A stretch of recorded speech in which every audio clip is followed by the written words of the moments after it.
couple of nights in Bournemouth. I am actually stopped in Wilton, which is where we used to live, a couple of miles out of Salisbury. Come along for a little weekend away.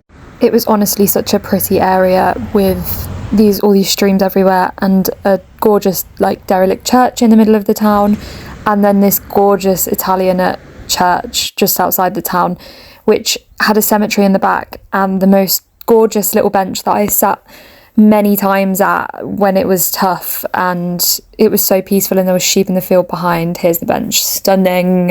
So I've come and sat at my little bench in Wilton, which is a very special place. It's the place I sat the day Alex had his first seizure, the day I found out Charlie died. It's a place of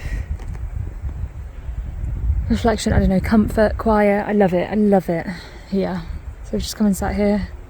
Now I'm gonna go get a drink and I'm gonna go to the bakery and then carry on going to Bournemouth in like half an hour. The bakery was closed, so to the pub I went. This is just some pretty content again from the town. This street actually was hell to walk on at night because it didn't have any lampposts. These hedges here, my stepdad fell in and cracked his head. They actually got replanted since, sorry to the Pembroke Arms. Gorgeous house, absolutely stunning, went in there. More streams, supposedly there's otters, I have never seen them. And now we're back in the car with Sweet Treats. The bakery was closed, so Co-op it is. Not sponsored by Co-op. Back in the car with Sweet Treats and we're going to drive to Bournemouth.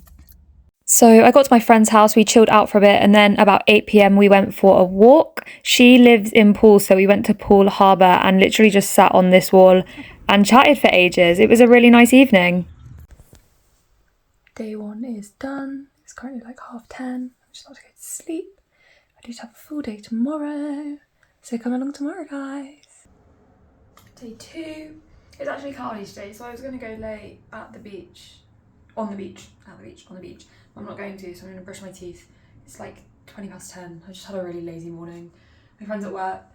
I'm just going to go for a walk along the beach, I think, and take my book and maybe just sit on the beach, but not sunbathe. But I'm going to take sun lotion because I sizzle all the time. So I walked 2 miles to the beach and then laid and read my book for a little while. A little windy day at the beach. It's a bit grey, but it's warm enough, so we're going to sit and read for an hour or so and then go get some lunch. So I did some reading and then walked over to, it was the jazz cafe I went to, and as I was walking I saw a Chinook, which I thought was quite cool, but yeah. Time to go and find some lovely lunch. I just read for an hour and now I'm going to go and try and find a little beach cafe and get some lunch. I'll have a little solo lunch drink. I'm gonna read in my book and eat my food. What is the British seaside without an ice cream? This was salted caramel, and as you can see here, I was really enjoying it. This part of the world is very, very, very bloody hilly, so it was a hard walk back. On the walk back, ready to go back and just chill for a bit. Guys, it's so hilly, I can't cope. My poor post-half marathon legs are dying. It's pretty, so it's all good. We then headed to Bournemouth town centre where we got a tortilla and did get, in fact, attacked by some seagulls. Here it is, literally getting so close, honestly. Honestly, they have no shame. And then we met up with another friend and we went for a little walk along the beach. You can see it's nice and dusky. We walked for, I think it was like a 3-mile walk. Honestly, I didn't even know this. You're seeing we're getting progressively closer to Bournemouth Pier here. But we just did a nice little walk and we were chatting and strolling along the beach. Next day we did get up for a little sea dip. So here we are just walking down to the beach, ready for our little sea dip. I can genuinely say I was pleasantly surprised at how warm it was. I think we actually ended up spending about 10 minutes in there just chatting and swimming, and getting in was the worst bit. It was not good getting in, but yeah, I was actually like chill, to be fair, once we were in, and not chilly, actually just chilling. So yeah, we did our little sea dip, we went back, Kira had to start work, so I had a quick shower, then I drove over to Lyndhurst, which was another place we used to go to loads. Been to Tesco's and got myself an iced coffee and some pastries, gonna sit in the car and chill and watch the horses for a bit, and then drive home. When we lived in Wilton, we loved a little New Forest trip, so I walked down Wilton High Street past the Ferrari museum shop, don't know.